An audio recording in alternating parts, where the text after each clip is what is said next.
میں معمول کے مطابق اسپتال میں ڈیوٹی پر تھا۔ ایمرجنسی میں ایک خودکشی کا کیس آیا۔ لڑکی کا نام آمنہ تھا۔ 8 سال کے کیریئر میں اتنی خوبصورت لڑکی پہلی بار دیکھی تھی۔ وہ بے ہوش تھی۔ اسے اٹھا کر لانے والے اس کے والد تھے۔ ماشاء اللہ ایک باوقار شخصیت، مگر بیٹی کی حالت نے ان کو توڑ کر رکھ دیا تھا۔ مجھے نہ جانے کیوں اس لڑکی سے اور اس کے والد سے ایک الگ سا پیار محسوس ہوا، ایک ہمدردی۔ آمنہ کو فوراً آپریشن تھیٹر لایا گیا، علاج ہوا اور کچھ دیر بعد اسے دوسرے وارڈ میں منتقل کر دیا گیا۔ ہم نے گھر والوں کو اطلاع دی، آمنہ کی حالت اب خطرے سے باہر ہے۔ یہ سن کر اس کا والد غریبوں میں کچھ تقسیم کرنے نکل گیا۔ میں نے اس کی والدہ کو آفس میں بلایا اور پوچھا، آنٹی آمنہ کو کیا ہوا؟ تھوڑا وقفہ پھر ماں کی آواز جیسے نقل کرتے ہوئے، ڈاکٹر صاحب، ہماری بیٹی نے ٹیکسٹائل انجینئرنگ کی ہے۔ ہم چاہتے تھے کہ وہ بھی کسی اچھے گھر کی ہو جائے۔ جب پوچھا کہ کس سے شادی کرنا چاہتی ہو تو مشرقی بیٹی کی طرح بولی، امی جو اب کا فیصلہ وہی میرا ہوگا۔ ہم نے اپنی بیٹی کی مرضی کو اپنی مرضی جانا۔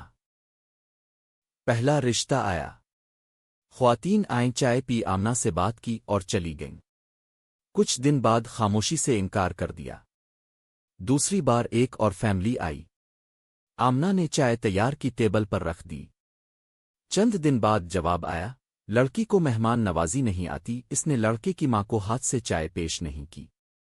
تیسری بار آمنہ نے حد کر دی، مہمانوں کے جوتے بھی اتارے، وہیں بیٹھ کر چائے دی۔ اور پھر سننے کو ملا، کیا اب کی بیٹی پر جنات کا سایہ ہے؟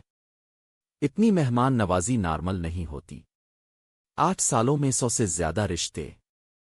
کبھی کہا گیا عمر زیادہ ہے، کبھی کہا اگر آپ مجبور ہیں تو ہمارا 48 سالہ بیٹا ہے، اپنی دکان ہے، آمنہ دے دیں۔ یہ کہتے کہتے آمنہ کی ماں پھوٹ پھوٹ کر رو دی۔ ڈاکٹر صاحب اب بھی ماں ہیں، بتائیں میں کیا کہتی ان کو؟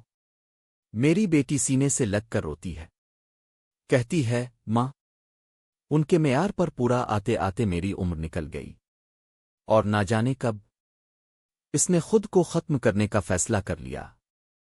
اتنے میں وارڈ بوائے کمرے میں آیا اور کہا، آمنہ ہوش میں آ گئی ہے۔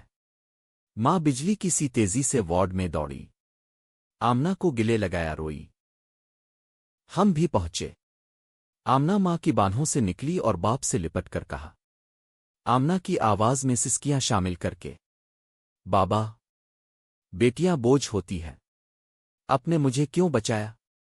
مرنے دیتے تاکہ میرا منحوس سایہ اس گھر سے نکلتا، ورنہ گڑیا بھی میری طرح دہلیز پر بوڑھی ہو جائے گی۔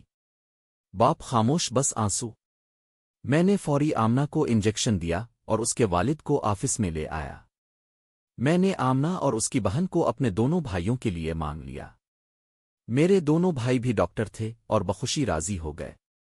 گہرا وقفہ، آواز میں یقین۔ میں یہ تحریر لکھ کر سب سے صرف ایک درخواست کرنا چاہتا ہوں۔ ہم لوگ شادی ایک انسان سے کرتے ہیں، کسی حور سے نہیں۔